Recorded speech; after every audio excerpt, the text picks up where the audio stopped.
നമ്മളിപ്പോൾ ആന്ധ്രയിലാണ്.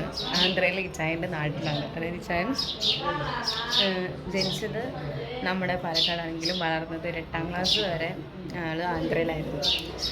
ആളും ആളുടെ അനിയത്തിമാരും അഖില ചേച്ചിയും അശ്വതി അയ്യാലും ഇവിടെ തന്നെയായിരുന്നു. അതിന് ശേഷമാണ് അവർ പാലക്കാടേക്ക് മൂവ് ചെയ്തത്.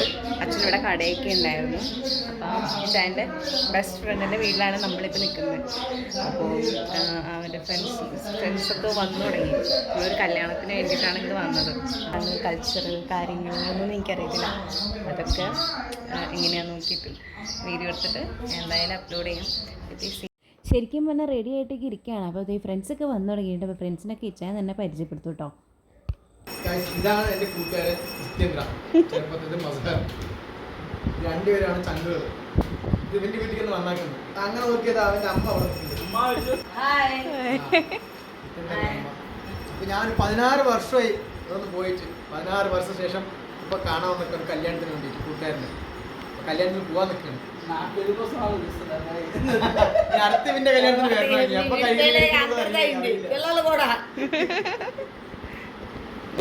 അപ്പൊ യൂസഫ് ഇത് മൂന്നാമത് തൊട്ട് 8 വരെ ഇവിടെ പഠിച്ചാണ്. ബാക്കി അതേ ലെവലാണ്. ഇവൻ ചെറുപ്പം തൊട്ട് എന്റെ അടുത്തോളാണ്. ഇവൻ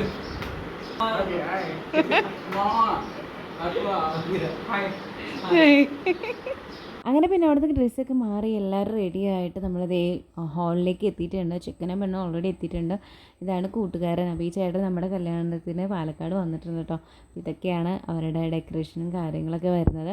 പിന്നെ നമ്മളവിടെ വെയിറ്റ് ചെയ്ത് നിൽക്കുന്നത് ഇച്ചായൻ്റെ ഫ്രണ്ട്സിനെയാണ്. അവർ വരാൻ വേണ്ടിയിട്ട് വെയിറ്റ് ചെയ്ത് നിൽക്കുകയാണ്. ദെൻ ഞാനും ഇച്ചായനും ഓറഞ്ച് ഞാൻ ചുരിദാറിട്ടപ്പോൾ അമ്മ പറയാം ഇച്ചായൻ്റെ ഫ്രണ്ട്സൊക്കെ സാരി കൊടുത്തിട്ട് വരും, നീ ചുരിദാറിട്ട് പോയി. എനിക്ക് വേണ്ടി മുല്ലപ്പൂവൊക്കെ മേടിച്ച് വെച്ചിട്ടുണ്ടായിരുന്നു. ഞാൻ സാരി എടുക്കുകയാണെന്നുണ്ടെങ്കിൽ എനിക്ക് തരാൻ വേണ്ടിയിട്ട്. കാരണം അവരുടെ ട്രഡീഷണൽ അങ്ങനെയാണല്ലോ, പൂവൊക്കെ വെച്ചിട്ട് പുറത്തേക്കൊക്കെ ഇറങ്ങുമ്പോൾ, അതായത് കല്യാണത്തിനൊക്കെ പോകുമ്പോൾ അങ്ങനെയൊക്കെയാണല്ലോ. പക്ഷേ ഞാൻ ചുരിദാറിട്ട കാരണം ആ പൂവ് അവിടെ തന്നെ വെച്ചു. പക്ഷേ അതിലൊരെണ്ണം എനിക്ക് തല വയ്ക്കാൻ തന്നു കേട്ടോ. അങ്ങനെ പിന്നെ അവിടെ വെയിറ്റ് ചെയ്തിരുന്നു. അത് കഴിഞ്ഞ് അവരുടെ കല്യാണ ചെക്കൻ്റെയും പെണ്ണിൻ്റെയും എൻട്രി ഏതാണ് ഈ കാണുന്നത്. പുകയൊക്കെ ഇട്ടിട്ട് ആസ് യൂഷ്വൽ നമ്മുടെ ഉള്ള പോലെയൊക്കെ തന്നെ. പിന്നെ ഡ്രസ്സിങ് സ്റ്റൈലും കാര്യങ്ങളൊക്കെ കുറച്ച് ഡിഫറൻസ് ആണെന്നുള്ളൂ.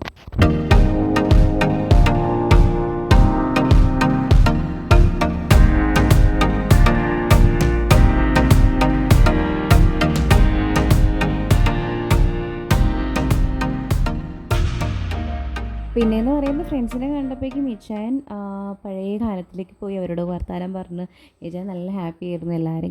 എല്ലാവരെയും കുറേ നാളുകൾക്ക് ശേഷം കണ്ടതിൻ്റെ. അങ്ങനെ പിന്നെ കുറച്ചുകൂടെ വർത്താനമൊക്കെ പറഞ്ഞ് നമ്മൾ സ്റ്റേജിലേക്ക് കയറി ഫോട്ടോസൊക്കെ എടുത്തു. എല്ലാവരും വന്നു. കാരണം ഫ്രണ്ട്സൊക്കെ വെച്ചാൽ എനിക്ക് ഭാഷ അറിയില്ലെങ്കിൽ കൂടി നല്ലൊരു സ്നേഹം എല്ലാവരും നല്ല രീതിയിൽ എന്നോട് കോപ്പറേറ്റ് ചെയ്തു, ഞാൻ അവരോടും കോപ്പറേറ്റ് ചെയ്തു. നല്ല രീതിയിലുള്ള സംസാരം കാര്യങ്ങളൊക്കെ. പിന്നെ കുറച്ച് നേരം പോസ്റ്റൊക്കെ അടിച്ച് നിന്നു. ഇച്ചാൻ അവിടെ സംസാര വിശേഷങ്ങൾ പറയാം അങ്ങോട്ടും ഇങ്ങോട്ടും. ഇച്ചാൻ ഫുൾ ബിസി ആയിരുന്നു.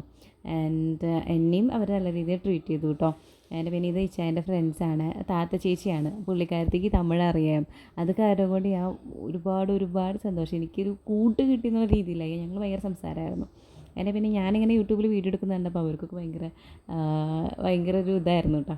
എനിക്കും ചെറിയ ചമ്മലൊക്കെ ഉണ്ടായിരുന്നു. പക്ഷേ ഞാൻ എടുത്തു. പിന്നെ നമ്മൾ ഫുഡൊക്കെ കഴിച്ചു. അവിടുത്തെ ഫുഡൊക്കെ നല്ല ഡിഫറൻസ് ഉണ്ട്. അങ്ങനെ ബിരിയാണി പോലെ റൈസും, പിന്നെ ഈ നോയമ്പായതുകൊണ്ട് ഞാൻ ഒരുപാട് കഴിക്കാൻ നിന്നില്ല. റൈസ് മാത്രം കഴിച്ചു. പിന്നെ ഒരു വെജ് കറി എന്തോ ഉണ്ടായിരുന്നു, അത് കൂട്ടി കഴിച്ചു.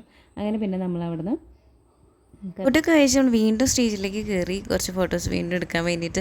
അപ്പോഴാണ് ഈ ചാനൽ ഫ്രണ്ട്സും എല്ലാവരും കൂടിയിട്ട് എന്താ പറയുക ഫോട്ടോ എടുക്കുന്നു പറഞ്ഞിട്ട് ഈ ചാനൽ കൊണ്ട് ഫോട്ടോ എടുപ്പിക്കുന്നത്. കൂടെ ഞാനും കൂടി ഞങ്ങളുടെ ഒരുമിച്ചുള്ള ഫോട്ടോസും ഫ്രണ്ട്സായിട്ടുള്ള ഫോട്ടോസും പിന്നെ ഈ ചാനൽ അവരുടെ ഫോട്ടോസ് എടുത്ത് കൊടുക്കൽ അങ്ങനെ കുറേ ഫോട്ടോസ് എടുത്ത് കൂട്ടിയിട്ടുണ്ട്. അതാണ് കല്യാണത്തിന് പോയി ഏറ്റവും വലിയ കല്യാണം കഴിഞ്ഞ് നമ്മൾ വീട്ടിലേക്ക് പോവാണ് തിരിച്ച്. ഇനി പോയി കിടന്ന് ഉറങ്ങണം. എങ്ങനെ പറയാ? തെലുങ്കില്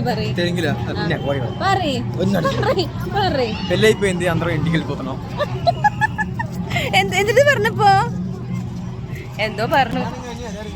ആ കല്യാണം കഴിഞ്ഞ് വീട്ടിൽ പോകും. അപ്പോൾ ഞാൻ ഈ വീഡിയോ ഇവിടെ വെച്ച് വൈൻഡപ്പ് ചെയ്യണം. അപ്പോൾ നെക്സ്റ്റ് വീഡിയോ കാണുന്നവരിക്കും എല്ലാവർക്കും ബൈ, സീ യു.